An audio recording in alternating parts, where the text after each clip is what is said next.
Hello, what's up mga kaukay? May dumating pala na $300. At yan, binubuhat na po ng mga GBL screw. Yan. Marami po silang nagbubuhat mga kaukay. Yan. Iakyat po nila sa third floor. Yan. Malalakas po yan mga GBL screw mga kaukay. At syempre habang may nagbubuhat, may nagbibilang po din. At yan po ay si Anton Barsita aka Kabatas. Yan, siya po yan. Yan, walang kapaguran ng mga GBL screw mga kaukay. Yan. At habang kapag nagbuhat ka dyan is automatic may 600 ka or 700. Automatic po yan mga kaukay. Yan. Patapos na nga pala ang bubuhatin yan mga kaukay. Bali, 3 truck po yan. Yan. Kinabukasan is i-deliver ko po yan sa Baguio. Yan. Maaga po ako mag-deliver dyan mga kaukay. At eto na nga po. Nakargahan na po yung sakyan natin na van. At eto na po, babagtasin po natin yung kahabaan ng NLEX. Yan. Yan. Sa NLEX na po yan mga kaukay. At syempre, gusto kong ipakilala sa inyo ang aking pahinante na si Guryo. Yan, ito po siya mga kaukay. Yon, may kulay ang buhok siguro. At ako naman po yung pogi na yun.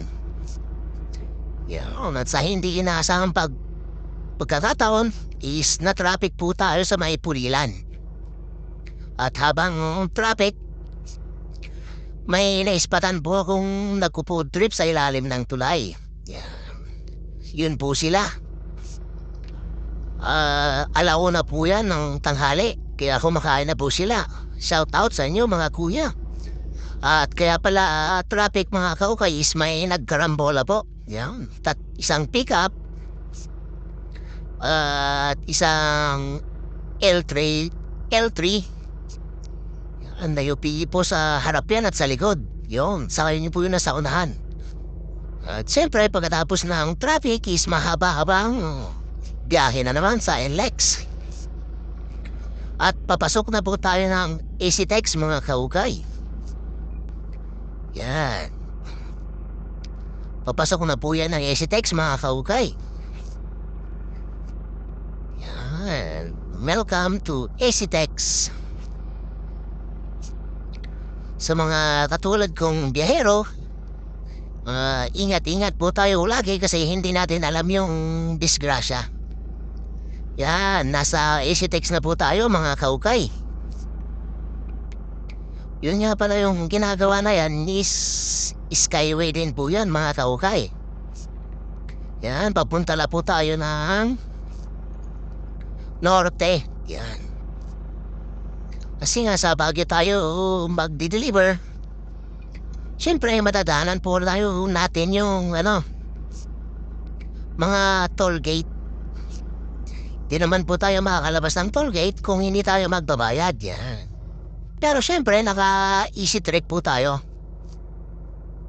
Yan. Tapos na po tayo sa EasyTex mga kaibigan, mga kaukay. At yan, biglang sumulpot at muntik ko ng mabangga po yan mga kaukay. At syempre, papasok na po tayo ng Teplex. At dyan po, pwede na po tayo magpatakbo ng 120 or 110. Yan. Magto-toll gate na naman po tayo ulit mga kaukay. Yan. Hindi ko na po binidyoan lahat kasi pag binidyoan ko po lahat mga kaukay is sobrang haba po ng ating content ngayon mga kaukay.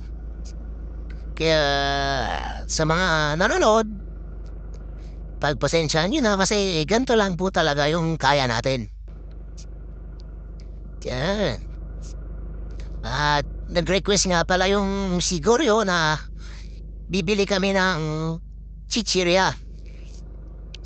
Yan, magpaparking na po tayo dyan mga kaukay sa may Petron. At siyempre, nag-request si Kaukay, si Goryo na Ding Dong ang bibili natin at si Oshi. Yan. Sa mga hindi po nakakalam, si Goryo po is dati nagtrabaho sa factory ng Oshi. Kaya ayan po yung binili niya at na-request niya kasi malinis daw yung pagkagawa kasi dati po siyang empleyado dyan. Yan. At siyempre, habang namimili po tayo is nakaramdam po tayo ng tawag ng kalikasan kaya pumunta po tayo ng restroom. Yan. Tignan niyo naman mga kaokoy kung gaano kalaki yung restroom nila. Yan. Siyempre, pagkatapos umihi, biyahe na naman. Yan.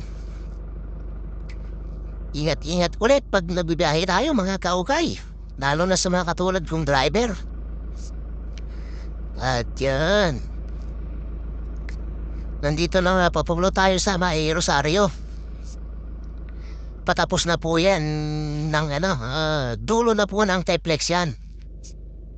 At yan na po, nagpasalamat na po si Teplex sa atin. Sa Rosario, park na po yan.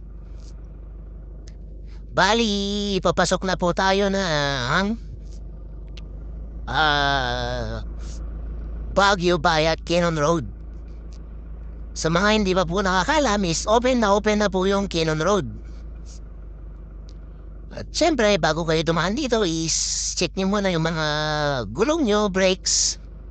Lalo na yung brake kasi yan po yung kailangan natin. Kasi nga may paahon, pababa, biglang liko. Yan. Hindi biglang liko po kayo mga kaukay na mga hotel Yan. Yan, habang binabaybay natin ang Cannon Road, siyempre, ingat-ingat po palagi. Yan. Para masabing dumaan ka rito sa Cannon Road, siyempre, hindi mo rin maiwasan makikita yung tinara, yung ulo ng leon. Yan. Pero nagkataon po dyan na konti yung turista kasi siguro kasi Tuesday or mainit. Yan. Kunti lang po yung turista mga kaukay. Yan. Ingat-ingat sa mga biyaherong katulad ko kasi lalong-lalo dito sa may Cannon Road, sobrang patarik po yan. Yan. At nandiyan na po tayo sa province of Benguet. Yan. Sa Trinidad po yan. Trinidad pala. Napakaganda po ng mga tanawin dyan mga kaukay. At yan na nga po, nandito na po tayo sa ating destination sa may King's College of the Philippines. Yan. Diyan na po tayo magdi-deliver. Yan na po. Isa-isa na ang binubuhat ni Goryo at yung mga motor po na yan is sila po yung mga pipick up na ating i-deliver. Yan. Sa mga nanonood, paki-follow naman and subscribe. Salamat! Thank you!